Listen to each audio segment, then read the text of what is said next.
আমার মেয়েকে তিলে তিলে ক্ষয় করেছে, আমার মেয়েকে তিলে তিলে ক্ষয় করেছে আলবির মা, আলবির মা আবার তিলে তিলে আমার মেয়েকে ক্ষয় করেছে। ইকরা অনেক স্ট্রং একটা মানুষ, আমি ওকে চিনি আজকে অনেক বছর। ও ও ও আমার বেস্ট ফ্রেন্ড, আমরা বেস্ট ফ্রেন্ড। ও কখনো এগুলা করার কথা না, ও এরকমই না। ও বরং অনেক ডিপ্রেশনে থাকা মানুষকে ও নিজে কাউন্সিল করে করে করে করে নর্মাল লাইফে আনছে, এরকম অনেক আছে।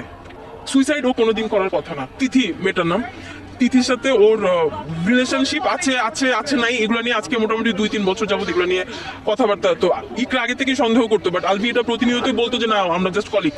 বাট রিসেন্টলি আলভি এটা স্বীকার করছে ইকরার কাছে যে আমি তোমার প্রতি আমার ফিলিংস নাই, আমার সাথে তিথির রিলেশন আছে, অ্যান্ড আমি তোমার সাথে আসছি শুধুমাত্র রিজিকের জন্য। ওদের বাচ্চার নাম রিজিক। তিথির সাথে সবই ইকরা শুনছে, অ্যান্ড ইকরা এগুলা নিয়ে কথাবার্তা। ইকরা এগুলা আমাদেরকে ফোন দিয়েছে, আমরা আমাদের একটা গ্রুপ আছে যেখানে আমরা প্রতিনিয়ত কথা বলি, কানেক্টেড থাকি। ইকরা কান্নাকাটি করছে, আমরা ওরা বুঝাইছি। ইকরা রিসেন্টলি হচ্ছে আলভি শুটিং এ নেপালে গেছে, তিথিও গেছে, তিথিকে নিয়ে গেছে।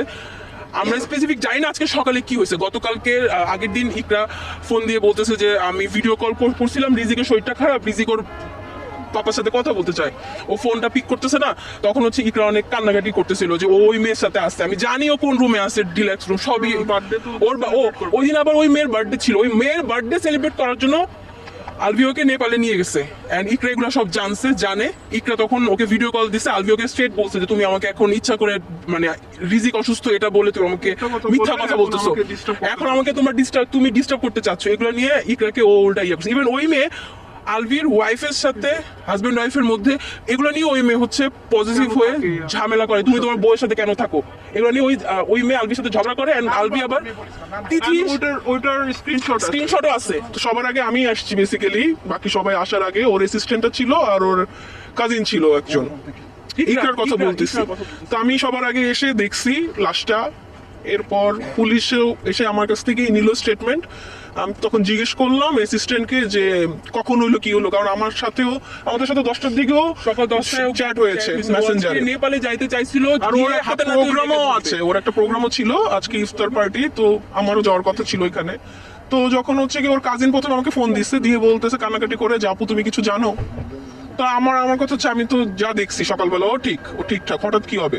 আমি ভাবছি হয়তো বা আগের মাথায় হয় না অনেকে যেটা করে ঘুমের ওষুধ খাচ্ছে, এর আগেও ঘুমের ওষুধও খেয়েছে, কিংবা আগের মাথায় হাত কাটলো। আমি ভাবলাম যে হয়তো একটু পাগলাম টাগলাম করছে, হাত কাটছে, সেলাই টেলাই লাগবে, হাসপাতালে নিতে হবে। তো আমি হয়তো সিরিয়াসলি নেই নাই। তো আমার কাছে ওর হচ্ছে গিয়ে দেবরের নাম্বার নাই, বাসার কারো নাম্বার ছিল না। তো আমি ওকে বললাম যে তুই একটু কন্ট্যাক্ট কর, কারণ আমিও হাসপাতালে তখন পেশেন্টদের নিয়ে একটু বিজি ছিলাম। পরে আমি ফোন করলাম। এরপরে ও যখন জানালো যে এরকম, তো আমার বেশিক্ষণ লাগে না বসুন্ধরা থেকে এখানে আসতে, 10-12 মিনিট লাগে। আমি সবার আগে এসে পৌঁছলাম। আমি ঢুকে তো ওর কাজিনের হাজবেন্ড ছিল বেসিক্যালি, আমাকে দেখে বলতেছে আপু ভিতরে। তো আমি ভাবছি হয়তো ইমার্জেন্সিতে শুয়ে আছে। আমি তখনও না, আমি আসলে প্রসেস করতে পারি। ও খুব মানে ও কিন্তু ডিফারেন্ট, মানে ও খুব স্ট্রং। ও উল্টা মানুষজনকে, আমরা ডিপ্রেশনে থাকলে আমাদেরকে বুঝাইতো যে ডিপ্রেশনে থাকার কি আছে, একটাই জীবন, মানে ও করবে এটা, মানে আনবিলিভেবল ছিল। তো আমি প্রথমে দেখলাম যে ও ঘুমাইলে যেরকম অত সুন্দর, ও ঘুমাইলে যেরকম ওর ভাবে শুয়ে আছে। তো আমি অনেকক্ষণ ডাকলাম ইকরা ওঠ, আমি পালস দেখলাম পালস নাই। তখন মানে আই রিয়েলাইজ যে শি ইজ নো মোর।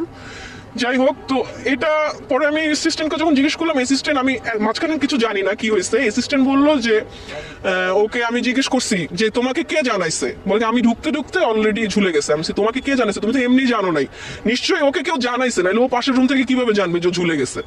তো বলতেছে আমাকে স্যার ফোন দিয়ে জানাইছে, মানে আলভির কথা বলতেছে যে আমি কি জানাইছে, বলে স্যার ফোন দিয়ে আমাকে বলছে যে তোমার ম্যাডাম হচ্ছে পাগলামি করতেছে, তুমি তাড়াতাড়ি ওই রুমে যাও। তো আমরা যে হচ্ছে কি ওই রুমের দরজা লক ছিল, ডাম্বেল না কি দিয়ে দরজা ভেঙে ততক্ষণে নাকি ফ্যানা টানা বের হয়ে গেছে। ওরা নিয়ে প্রথমে সাথে নিয়ে নাকি ওই মিরপুরে ইসলামিয়া হসপিটালে নিয়ে গেল।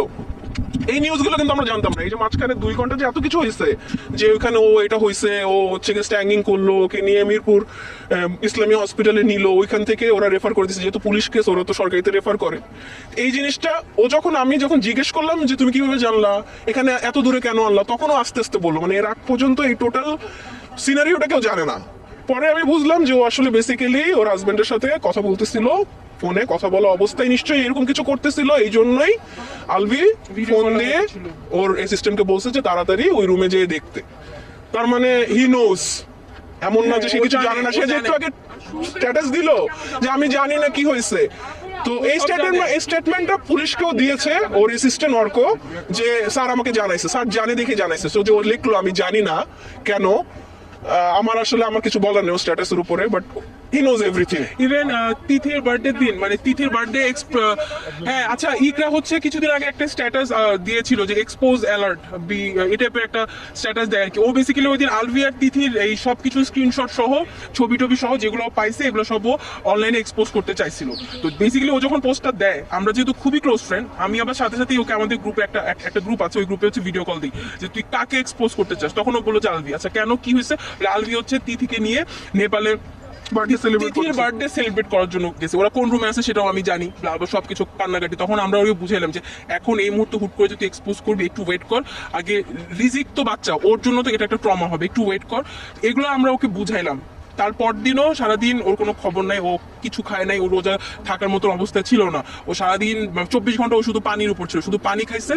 আর এরপর দিন তো সকালবেলা, আজকে সকালবেলা ও আবার আমাদেরকে একটা মেসেজ করছিল যে আমি নেপালে যাবো আজকে, গিয়ে ওই মেয়েকে ধরে, মানে ও হচ্ছে ওই মেয়েকে এক্সপোজ করবে, এতটুকুই মেসেজ। তো আমরা বুঝছি যে আচ্ছা ঠিক আছে, ওর মাথা গরম, একটু ঠান্ডা হোক, আমরা একটু পরে ওর সাথে ফোন দিয়ে কথা বলবো। এরপরে আমার সাথে কথা হয় নাই, এরপরেই তো শুনলাম। আর আলভি আবার এর মধ্যে রিজিক এগুলো কিছুই দেখে না। ইভেন এখন আমরা অনেকবার চাইছি যে রিজিক অ্যাটলিস্ট ওর মাকে একটাবার দেখুক, ও রিজিক ওর মাকে দেখেই নাই, কিন্তু দাদিও আসে নাই। আলভি ওর দাদিকে ফোন দিয়ে বলে দিয়েছে যে রিজিক আর ওর মা যেন না আসে, কেউ যেন এখন এখানে না আসে।